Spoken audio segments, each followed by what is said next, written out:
Malay's Wizard are my favorite band.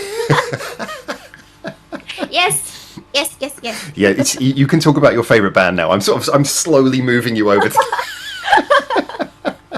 Well, I met this band when I'm in primary five, like I'm 10 years old, and it's totally brand new things to me. Because when I was small, I listened to pop music, the Canton pop musics. And then when I first saw their videos, their lives on YouTube, and then I was, wow, what happened? They're having those gorgeous costumes, and then the vocalist Gakto-san is flying from this above the stage, like that, and then wow, what's happening? What's happening? And it's really crazy. And then I just fell into love with them. So I mean, in a way, the visual aspect as well. The fact Mhm. that it's a complete package. It's very visual too. Yes, yeah, yeah. I And then was. their music is really great. It's like having romantic moment. Yeah, Well, and I yes, really love. you'd say there's a lot of variation, a lot of genres of Mm, song within one artist. I think you can sometimes get that, an artist who has like lots of different moods and genres. yeah. Mm-hmm. Yeah, so I was kind of interested because you mentioned we were talking before via email, and you mentioned about the whole visual K thing being a real sort of Yeah. jumping on point for you with Japanese music, and Yes. I was kind of wondering now, obviously, as you sort of experiencing more and more bands, Mm-hmm. Yeah. kind of what do you feel about the future of visual K? Because it feels like a genre, or at least a style, that's been around for a long time, but it's become like a real subculture. Mm-hmm. And where do you see that kind of just being like its own subculture, its own little niche? I think it won't be really big as before because I think the visual K these days got a little bit changed. They are really into some heavy music, Yeah, and yeah, and they're just having only having heavy music right now. And I haven't heard some things like Malay's Mister nowadays. yeah. I was talking about Visual K the other day. I think it was on one of our live streams, and I made a comment along the line of I was comparing. I think it was because Unlucky Morpheus. Yeah, it was an Unlucky Morpheus video, and I was saying their most recent one. It had you could really tell a lot of Visual K influences.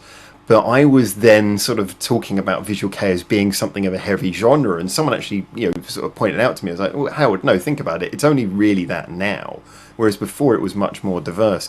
And Yeah. I think that's an interesting change because when we see that look, that whole really dramatic, impressive look, that can be really for anything, can it? It doesn't just have to be heavy. That can also be very bright and colourful and happy as well. Because people think of Visual K now and that it's mostly what they hear is heavy and they associate the Mm. image with being heavy, is there like a song or a video that you would tell people, okay, listen to this one because this is Visual K being happy, this is it being bright and colourful in a more joyous way? And yes, yes, I got some previous band. They called N Cafe. N Cafe. Do you know that band? Saw them live in London, and I was writing a review for them.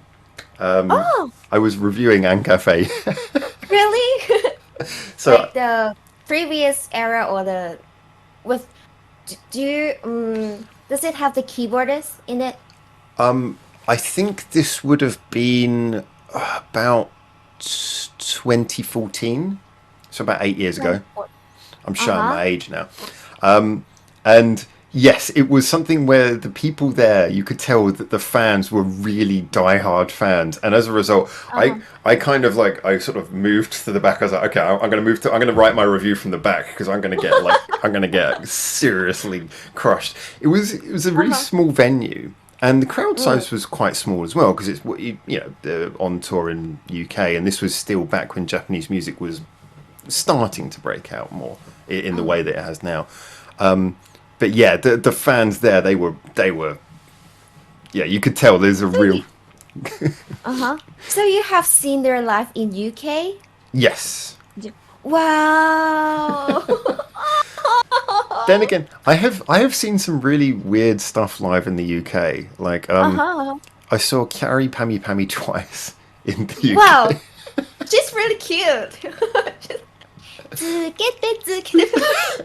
Well, I was gonna say as well because I noticed that you did. This is part of your big variation. You've got Carrie Pammy Pammy songs on your list. You've got everything on your list. Yes. I want to be everything on music. But Yeah. that's good. Mhm. And I keep on saying this. I feel more concerned. Well, I don't know if concerned is the word. I always think when I hear an artist who Mhm. they always do the same genre, I think to myself, well, I like that. It's like if you're good at it, do it. But my favorite artist, the artist who I love, who I come back to every time, is the artist where they've got a different song for virtually every mood. Ah, Because you don't always feel the same. If even if you're a rocker, you don't always feel like sort of pumped up and energetic. Sometimes you're going to want to chill. So I think if you love music, it almost feels like you should want to explore what music can do for every different feeling or emotion that you might want to yeah. use it for. Yeah. So in your own case, I mean, like I say, you're such a happy person, which I think is so engaging. Even when you're doing the Mhm. hard rock songs, you've just got this big smile on your face when you're doing them. Yeah. Because when I'm not smiling, it is kind of weird facial expressions on me, like this. I never thought I would see you not smiling, and there it is. It's like a totally different person, right? So I'll Well, I just wondered keep where you'd gone for a second there. I thought you just replaced yourself. I was like,